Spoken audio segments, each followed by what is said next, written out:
Hello. Thanks for joining Your Body Advocate podcast. I'm your host, Ruth Cummings, and today I have a really fun interview with my friend Cindy Childress. She is a ghostwriter and a master at helping people write their books they haven't been able to write by themselves. Today we discuss all things ghostwriter and her free challenge that she's offering right now that starts on November 7th, so jump in if you can. Please enjoy this interview. Let's take a deep breath to relax. Ready?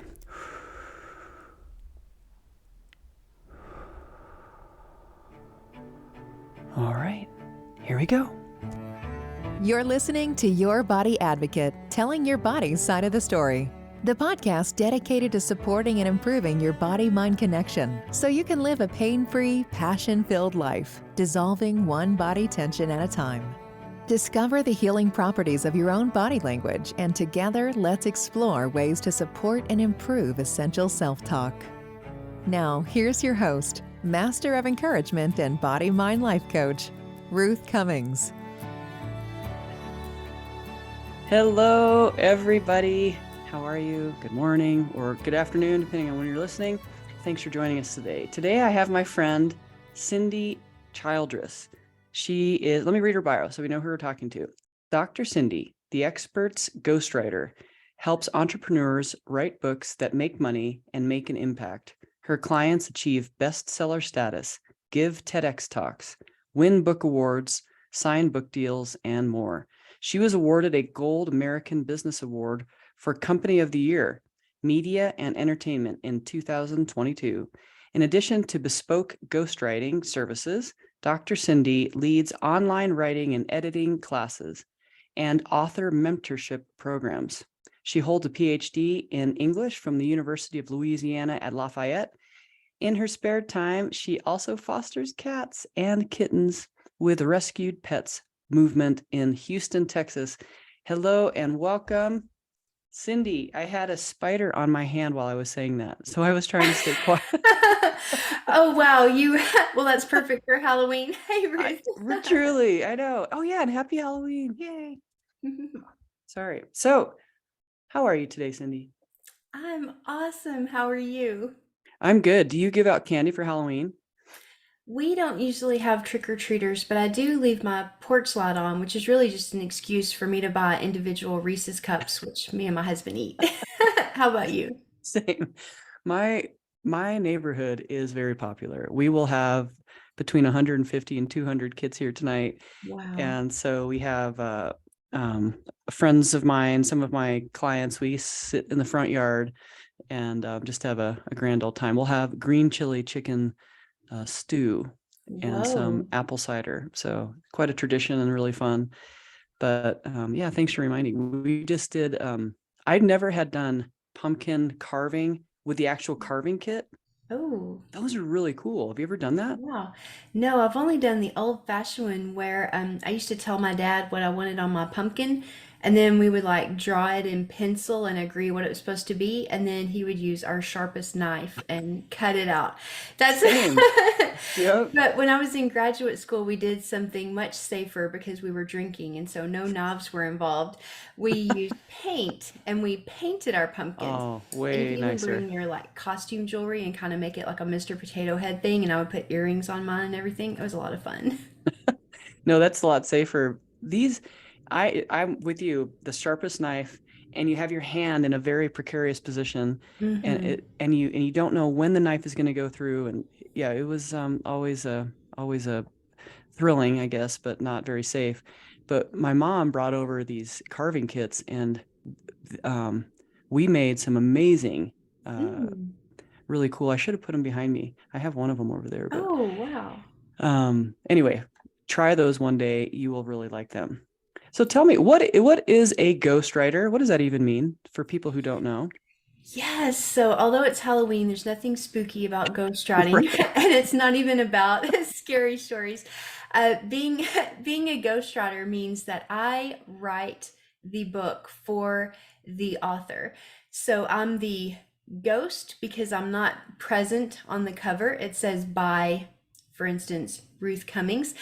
And the way that would happen, and the reason I'm 100% completely fine with this arrangement is it's still all of the author's stories and ideas, information. It's their intellectual property, not mine.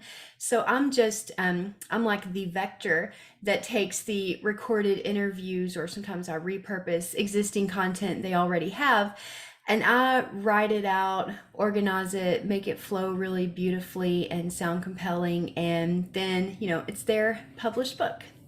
Wow, that's so great because so many people don't know how to write. And with your PhD in English, I mean, it's just, it's your superpower. That's so I love the term, and also especially since we're doing this on Halloween. So how did you start? How did you get into ghostwriting? What happened, or how did you follow that, or how did it Yeah. drop in your lap? Well, I'm so glad you mentioned my PhD. So, when I finished my degree in 2008 in Lafayette, Louisiana, I had met a very handsome young engineer who had the opportunity to live and work in Kuala Lumpur, Malaysia. And he invited me to come with, but that would mean I would have to forfeit pursuing my academic career, at least right then. And when I agreed to go with him, we also got married. That's my husband, Jack. It'll be 15 years in January. Woohoo! And yes, um, and once I got overseas, though, I had a dependent visa. So we stayed in Malaysia and also Indonesia for a total of 7 years, during which time I was president of two international nonprofits. And when I came back to the States, I was like, who wants to hire me? Everybody. I have the most amazing skill set. But actually, nobody did. I couldn't even get an interview as an admin assistant, not even when I took all the education off my applications. That 7 year work gap was just a real bugger. So I, I love it, a real bugger. it was a real So bugger. cute. I hung out with a bunch of British people when I lived overseas. And I had to completely reinvent myself. So I became a certified personal trainer. I'd also been a marathon runner, so I'm like, I have more things I can do besides write and edit. The gym that hired me quickly realized they had more than just a great trainer. So eventually, I did manage that gym, and then I was also built my own customer service and communication department in that company, and Of course you hired did. and trained an entire staff. And really, amazing things that rebuilt my confidence. And then they really ran out of ways to keep me busy and engaged. And I started thinking, I wonder who else would hire me to do some of the things that I've been doing here. So I started Childress Business Communication in 2017. And within a few months, I decided it was a bad idea to offer 18 different kinds of writing. And I went all in on books because they are my favorite thing in the world. And I thought, I didn't think I would ever get tired of doing it. And I'm pretty sure that's true now, going on 6 years. Wow. So what a story. And 7 years in all this travel. How was that? Was that like, what was your favorite thing that you learned over there? Oh, I oh, know I don't know that how to pick choosing one one thing, favorite, yeah, that's hard. but I'll narrow it down. I think so I ran the Anchor Watt half marathon 3 years in a row, and I have to say it is the most incredible place. The people there are so kind and friendly and helpful, and the food is good, and it doesn't feel too like built up and touristy and commercial, and you're riding on rickshaws, and um you're out there in the rainforest at these amazing ruins of the temples. My favorite one is Ta Prom, which is it was in the Tomb Raider movies that Angelina Jolie did back in the day. And Ta Prom is left in its mostly its natural state. So the trees have grown up right through the middle of these amazing temples, and it's just like nature and this old structure have kind of come together to create something just absolutely majestic. It's a magical place. Wow. I Are didn't there learn like, anything, did I? I just described the experience. well, that's just amazing. It is like being in a movie, and that's were there monkeys around when you were there? Did you see? Oh, Yeah, yes. okay. I've heard a lot Um, of stories. monkeys in Cambodia, monkeys in Thailand, and of course in Malaysia and oh, in Indonesia, we had a family of monkeys that lived across the road from our house. And so you could go up to the second floor balcony outside our bedroom at like 4:30, and you could just watch the little family. There's like five or six of them, and they would be like all in the trees. It was so cool. I've heard stories about that. That would be fun too. I've always been intrigued by monkeys in those in the temple ruins that I've seen Mhm. on movies and stuff. That's great. Oh, yeah, you can feed them at Batu Caves too in Kuala Lumpur, right there in the Batu temple. Are they always nice? No, Okay. there was I wasn't present for this, but my husband brought our Norwegian friends out to feed the monkeys in UK Heights in kind of a suburb of Kuala Lumpur. And apparently that day there was a large male monkey that was trying to monopolize the bag of chopped fruit that they brought out there. But they just abandoned the fruit and got back in the car and came home. Wow. Yeah, I've heard also that they can be really, really mean. Well, so with your book writing, what is your favorite kind of book to write or style? What kind of books do you like the best to write? Well, I believe the best thing you can write in a book will be stories. Now, this doesn't mean in certain kinds of books you still need information. People still want to learn something, but I'm very fond of a strong narrative. So, the story driven self help book is really what I've found to be my sweet spot. If you think about something you've probably read, like Jen Sincero's You Are a Badass, which love that book. And the chapters are mostly just her telling her story.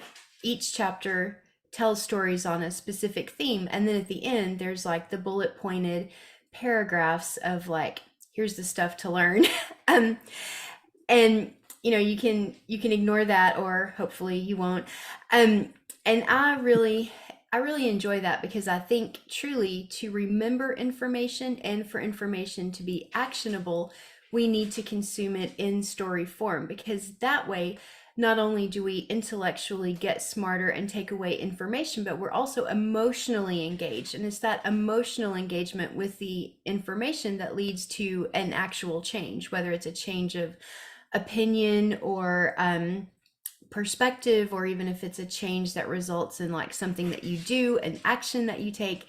I really believe story is the vehicle to get us there. So even if someone's doing a more research-based book, I still storyify it as much as possible, because I know that's the way to make the information land. That you mentioned Jen Shinchero's book. I love those stories. I mean, I remember them more than I remember the bullet points. And so Yes. I totally agree, and I love pulling out the gems of people's lives. I mean, so there's so many great gems of all of us that really tell stories or make a point. The stories make a point, and that's great. So when someone does that with you, do you are you listening and writing, or do you memorize when they're talking to you? How do you find the gems when they don't even know that they exist sometimes? Yes. Well, I start by asking open-ended questions, and I'm always trying to ask those questions to elicit what I think is going to be, really the most interesting way to present this information, or the most interesting aspects of this story, to make sure it gets across what the author wants it to. And then just those details that readers latch onto, like, do you remember any things from this story? What's the scene? What's the setting? What dialogue did you hear that we can add in? But I used to do all those recordings with those open-ended questions, and I would listen the whole time. I wouldn't type or write. I would just listen. I would have the recording, and then I would pay Rev to do a transcription. That was a terrible idea. And this is why I'm very against people trying to just voice record themselves and get a transcription and think that's going to be a good first draft. It was always a mess. It took me so long to go through it. What I found that worked much better, which is what I do now, like at first I was afraid if I typed while they talked, they would feel offended. But actually, if I'm typing while they talk, they feel like I'm really actively listening, almost like a reporter trying to get the story. And so I listen for the good stuff and take it down as they are speaking. And then I still have the recording. And I also put down, I note the timestamps if there's a moment when their creative genius is just going, and I know, and then I'll just pay for the transcript of like those 6 minutes or whatever, just to get the part where they said it so well. I just want to capture that. And that is, so I take all those notes and then I organize them and put that kind of flow wand on so everything goes from one topic to the next in a way that's going to make sense for the reader, and then that becomes the first draft. Wow. I love this because I haven't been able to have the discipline to write my own book. And I know a lot of people are like me, where we have these great ideas, all of us, you're like, oh, that would be a great book. And I can see it happening with you. You know, you are a great listener, and I just can see you being incredible at this.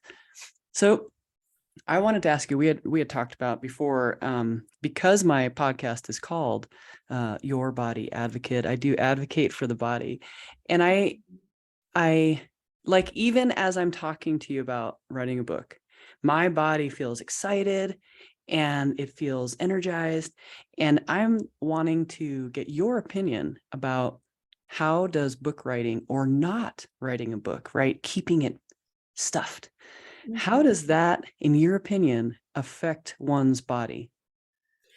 Yeah, well, the first thing I'll say is I'm leading a challenge next week actually called Your Best-Selling Book Blueprint, the 3-Day Challenge. And there's a piece of pre-work in there called Envision Your Book. And envision your book, this like takes us back to before we start, when we're deciding which topic or what kind of book we're going to write.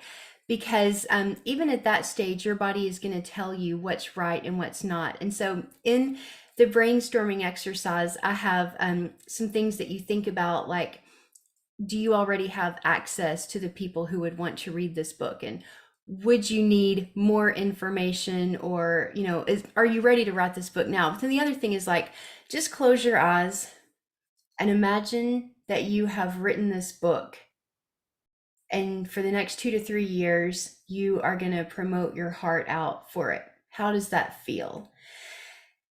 That is going to feel expansive and empowering and uplifting and even effortless when that is the one to do. And when it's just what you think you have to do, or what you think you're supposed to do, or what you think people expect from you, it's going to feel heavy. And I encourage people to pick the one that makes them feel the most light, that feels the most expansive, even if it's maybe not the most logical one today at this moment, because that's where your intuition and what I would call your creative spirit is kind of, so I like to try to find that voice in everybody and then help them learn to listen to it and trust it. The other thing about during the writing process is, just like anything that is stagnant energy, if you have a message to get out and you're not getting it out, that actually manifests in your body, as I'm sure you talk about more eloquently than I do.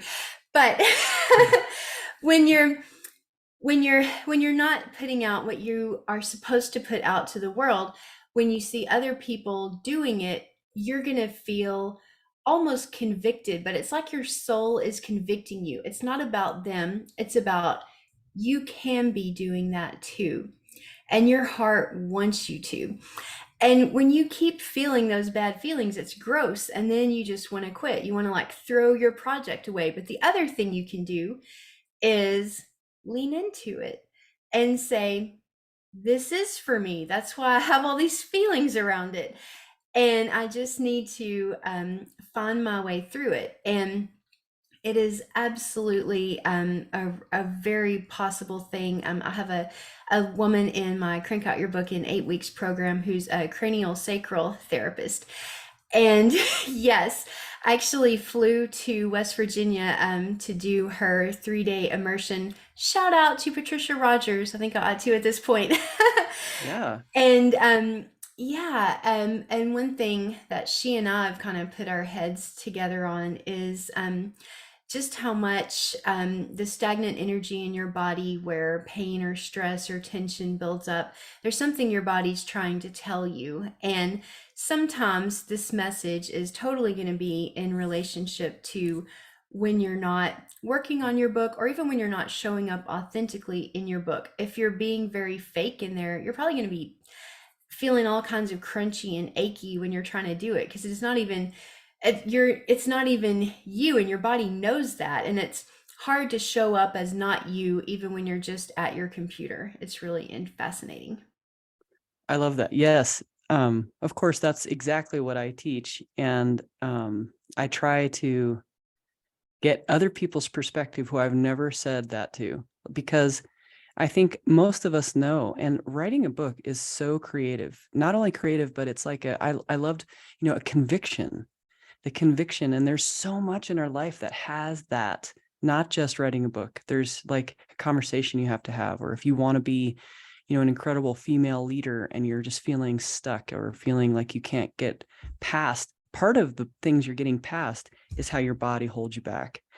And so I think that writing a book is one of the ways that people can release that tension, that your cranial sacral therapist. I'd love to have her link down below.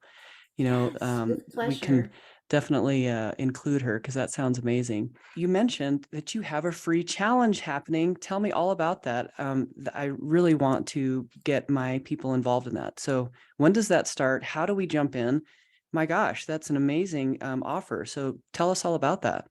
Yes, so this is going to be the fifth time that I've run your best-selling book blueprint, the free 3 day challenge. It is an absolute blast for me. This is an opportunity, particularly for people that want to write nonfiction books, to just jump in, get a feel for the book world, start imagining what your topic might be, getting it narrowed down, feeling more confident to do it, and making sure that you also have a profit plan in place, because I don't want to be it's not my mission to create more starving artists and broke authors.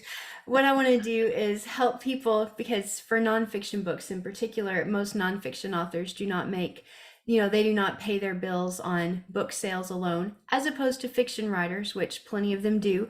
Most nonfiction book writers actually make more of their money on other things they sell to people who read their books.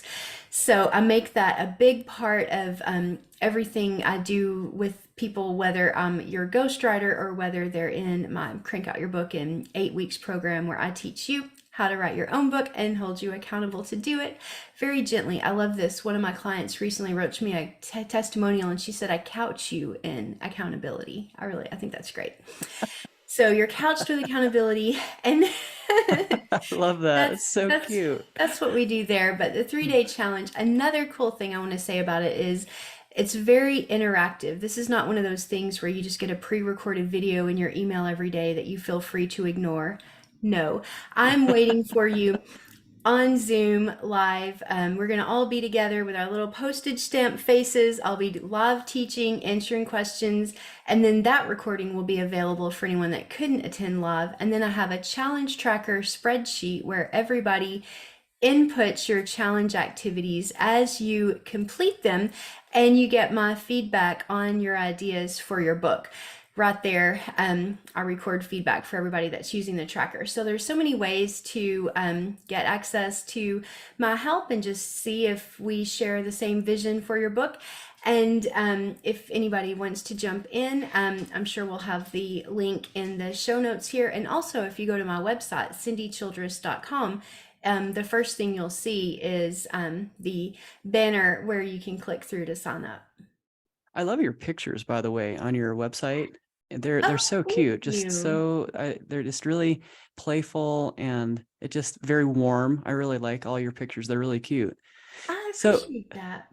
so the 5 times doing this challenge, that's amazing. And so people can learn. So I'm just going to reiterate because I'm very interested. So the 3-day challenge, and then we learn how to work with you either to do the 8-week course where you help us do it, or we work with you as a ghostwriter and you help us and then you write it for the person. Is that right?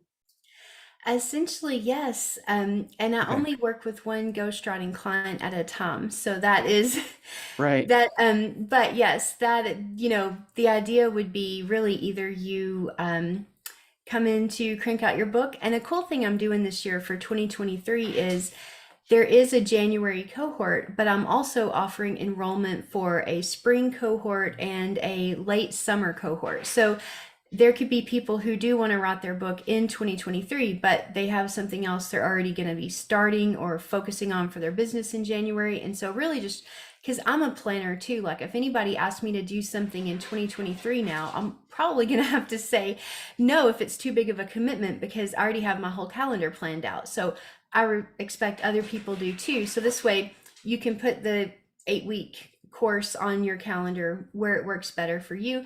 This is the first time I've added this to the offer, so we'll see how the reception is. But I'm just, yeah, I'm excited. So now you're saying that when after they do the challenge, one of the offers will be certain different times during the year next year. Wow. Yes, That's and good. I think I every agree with you because it takes time and but I love that you're a planner. Not everybody is, but I think people want to be, they're like, oh, I want to plan. But I interrupted you. What were you going to say, Cindy? oh no, that's okay. I was just gonna say, and everybody that's in Crank Out Your Book in 8 weeks next year is going to be invited to a 1-day A-lister author mastermind here in Houston. And we're going to end the day with a reception at my house. So Wow. I'm doing everything I can to try to bridge that, um, virtually and in person gap. And just, I'm just trying to think like what else would people want, and then I'm trying to give them that too. That's every time I run this, it's always a little bit more bells and whistles. For me, the in-person day is so amazing. I miss people. I'm excited about meeting you pretty soon here.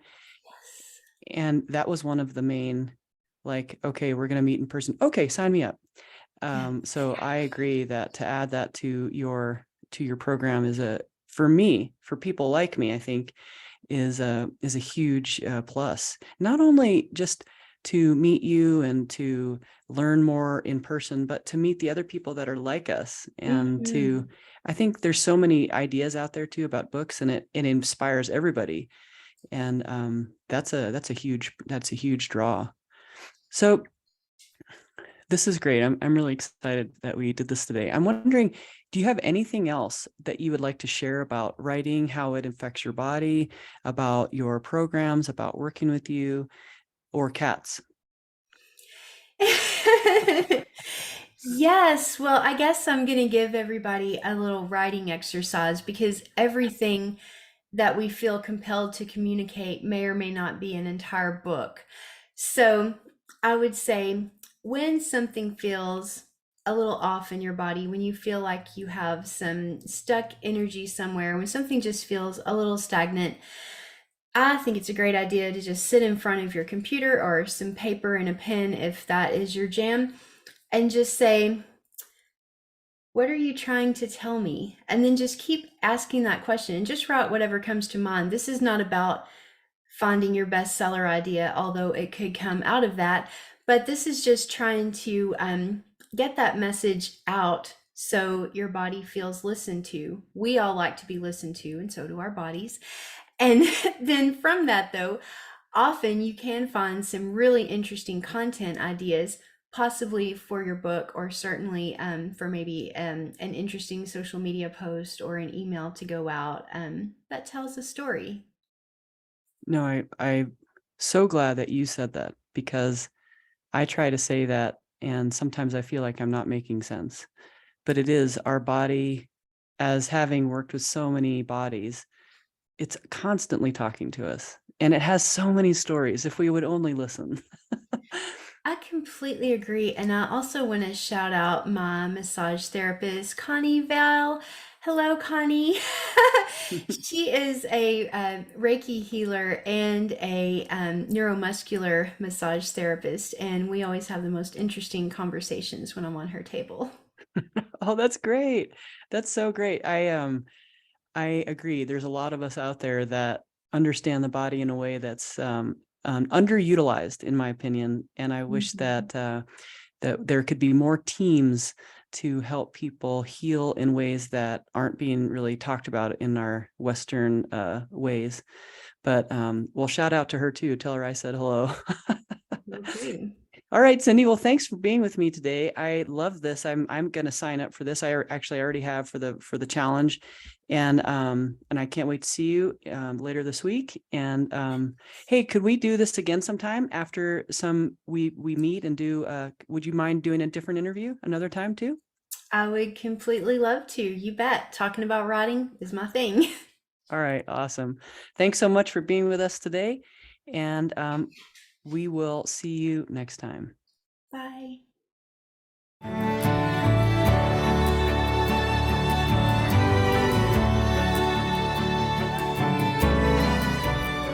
Thanks for joining us today with this fun interview with my friend Cindy Childress.